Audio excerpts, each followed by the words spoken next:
திருச்சியில் டிசைன் ஓவிய பள்ளி நடத்திய கண்காட்சி மக்களிடையே மிகுந்த வரவேற்பை பெற்றது. அப்படி என்னதான் இந்த கண்காட்சியில் உள்ளது, வாங்க பார்க்கலாம்.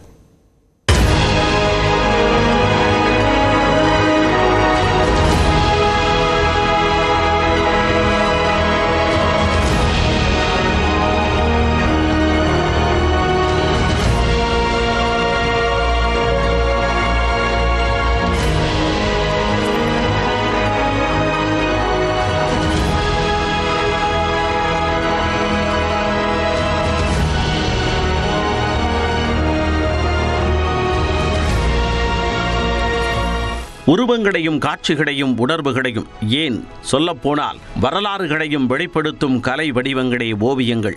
அப்படி தேர்ந்த ஓவியங்கள் கூட மலைத்து போகும் அளவிற்கு பண்டைய வரலாற்றை ஓவியங்களை தத்துரூபமாக வரைந்து நம் கண்முன்னே கொண்டு வந்து அசர வைத்துள்ளனர். இல்லை, அசைவோட வைத்துள்ளனர் இந்த மாணவர்கள்.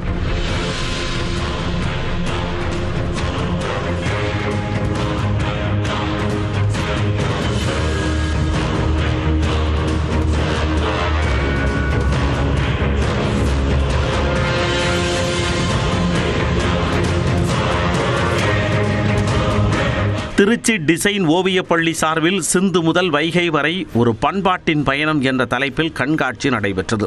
இப்பள்ளியின் 15ஆம் ஆண்டு விழாவை ஒட்டி முன்னாள் IAS அதிகாரி பாலகிருஷ்ணன் திறந்து வைத்த இந்த கண்காட்சியில் ஆதிச்சநல்லூர், கீழடி, சிந்துவெளி நாகரிகம் போன்றவற்றை இன்றைய இளம் தலைமுறையினர் ஓவியங்கள் மூலம் வெளிப்படுத்தினர்.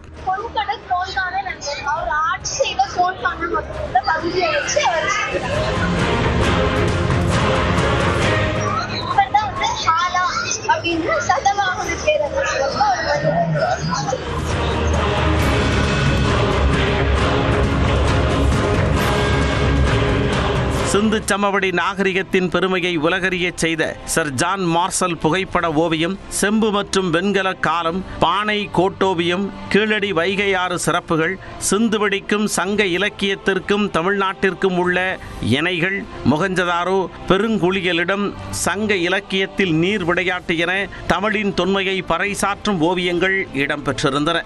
வரலாற்றின் ஒவ்வொரு கூறுகளையும் உள்வாங்கி மாணவர்கள் வரைந்த ஓவியங்கள் தன்னை பிரமிக்க வைத்ததாக முன்னாள் IAS அதிகாரி பாலகிருஷ்ணன் தெரிவித்துள்ளார்.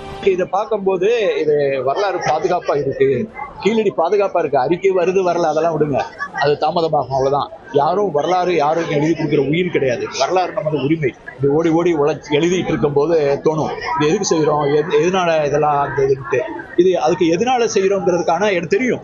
ஆனா அதை நேரில் கண்ணில் பார்க்கும்போது ரொம்ப மகிழ்ச்சியா இருக்கு. மாணவர்களும் தங்களின் ஓவியங்களின் அனுபவங்களையும் பகிர்ந்து கொண்டனர். சார் ஜான் மார்ஷல் சார் இந்தியாவோட ஒரு ரெவல்யூஷனரி ஆர்கியாலஜிஸ்ட். இண்டஸ் வேலி சிவிலைசேஷனை உலகத்துக்கே கண்டுபிடிச்சு சொன்னவர் இவர் தான். அந்த காலத்திலேயே இந்த விளையாடுறது, நெசவு தொழில், பீட்ஸ், ஆர்னமெண்ட்ஸ், கோல்டு எல்லாமே இருந்திருக்கு அப்படின்றத நான் இந்த இதுல காட்டுறேன். நீண்ட நெடும் பயணத்தில் ஆராய்ச்சியாளர்கள், தொல்லியல் துறையினர், ஆய்வாளர்கள் கண்டறிந்த வரலாற்றை மாணவர்கள் ஓவியங்களாக வடித்தமையால் நம்முடைய வரலாறு இன்னும் பாதுகாப்பாகத்தான் இருக்கிறது என்பதில் எள்ளளவும் ஐயமில்லை. நியூஸ் 8 தமிழ்நாடு தொலைக்காட்சி செய்திகளுக்காக பிரபாகரன்.